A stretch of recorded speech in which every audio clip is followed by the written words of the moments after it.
And I talk about the sort of the virtual pitchfork mob showing up at your doorstep because of something that your employees post on social media. Yeah. Now, we all have a First Amendment right to say a lot of things, but the First Amendment does not mean that we are free of consequence for saying whatever it is we might say. Right. And you, as a business owner, have not only a right, but you have a responsibility to communicate with your employees about what is and what isn't acceptable use of social media.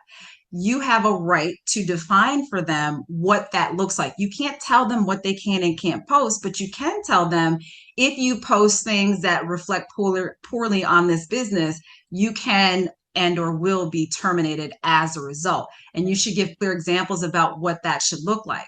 Now, I also talk about the business owner doing those things as well. We live in a very politically charged time.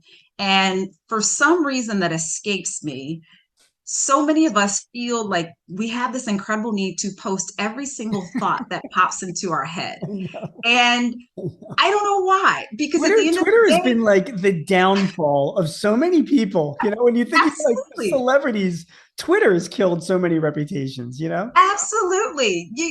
Don't post it. Just don't post it because at the end of the day, people are going to figure out who you are, what you do, where you do it, and they're going to come after you. And is it really worth risking your business to register your opinion to five people that then gets blown out of proportion? So I talk a lot about thinking very carefully about your own posting online and then setting parameters and guidelines for your employees so that if something does happen, you're protected. You can separate yourself from that situation pretty quickly.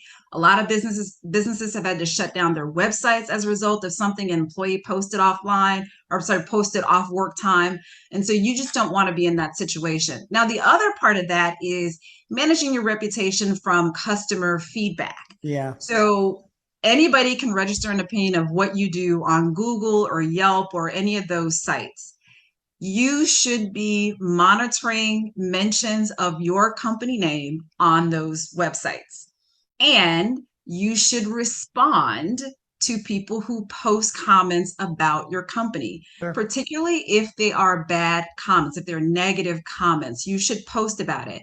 A recent survey showed that about 80% of people who read a bad comment and see a response from the business are still open to doing business with that company. But if they don't see a response to a negative comment, then they don't want to do business with that company. I Ivy, talk I got to about. interrupt you just for a second. So when we talk about Google reviews, so like I don't know, like 5 years ago, we had a unsatisfied client, and he posted like a 1 star Google review. Okay, and I won't go into the details of the circumstances to what it was, but that's what he posted on Google. And I never paid that much attention to Google reviews, so I never really asked for reviews, never wanted. So we had like a total of like 4 Google reviews, right? It was just kind of sitting there, but and including that really one bad one. I Yeah. can't tell you how many times when I would speak to a prospective client, they would literally bring up and be like, "Hey, I noticed on Google that one person in 2014 left a bad review for you. Can you tell me a little bit about that? You know what I mean? Like it Right. was unbelievable how it caught people's attention.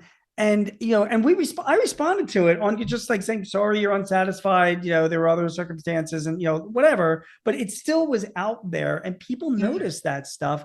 And to counteract that, we then had a campaign where we went out to a bunch of our clients and then said, can you please leave good Right. reviews for us?